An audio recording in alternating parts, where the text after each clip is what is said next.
Matthew, Mark, Luke, and John, who were they? Matthew who? Mark who? Luke who? And John who? What were their last names? When did they write?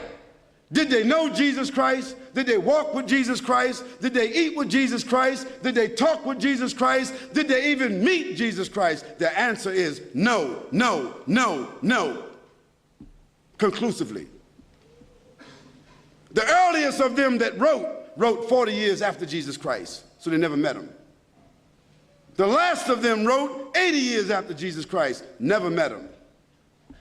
The other thing is, all of them seem to have written the gospel according to. Now, when you write a letter, do you sign it according to? According to is the third party. If Joanne or Jackie or Bobby or Johnny told me something and I wrote it, I would say according to Joanne, Jackie, Bobby, or Ronnie, according to. But those four people would not write a letter and in front of it say Jackie according to Jackie and not even write her last name. Because if Jackie wrote me a check and only said Jackie, I couldn't cash it.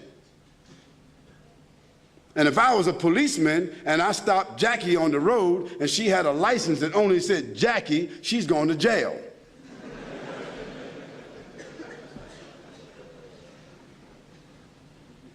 Where in the world is a document with only one name of four different writers that did not meet the one whom they're writing about?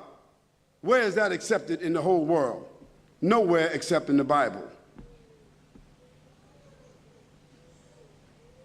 And the church fathers and the church writers and the Christian historians, they all agree that perhaps those four writers themselves were only pen names. Because a writer would not write his first name according to. And there's a great amount of suspicion that the man called Paul, Saul of Tarsus, that because he wrote all the books from Acts all the way to the end of the New Testament, how many books is that? How many?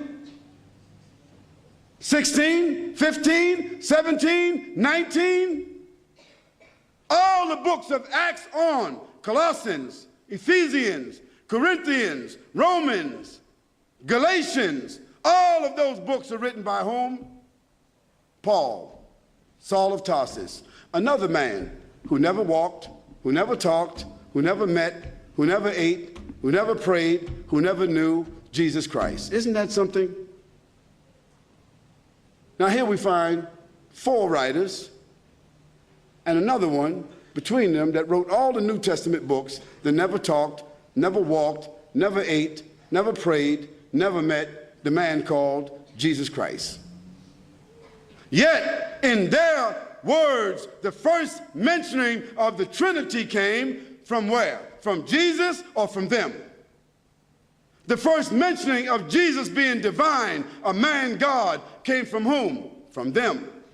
The first mentioning that Jesus is the Son of God came from whom? From them.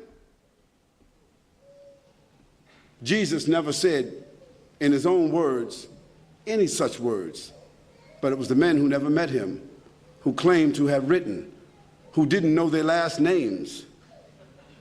And Paul, by the way, before he had that vision on the road to Damascus that only he saw and only he heard, guess what his occupation was?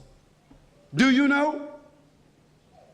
He was a bounty hunter, a hunter of Christians, hunting them down like animals, binding them and bringing them to where?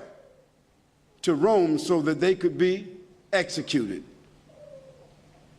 Now, if Hitler, after killing thousands of Jews, said that on the road to Berlin, he had a vision that he was named an apostle to the Jews, and he wrote 20 books that all the Jews are supposed to follow, Do you think they would be following that book?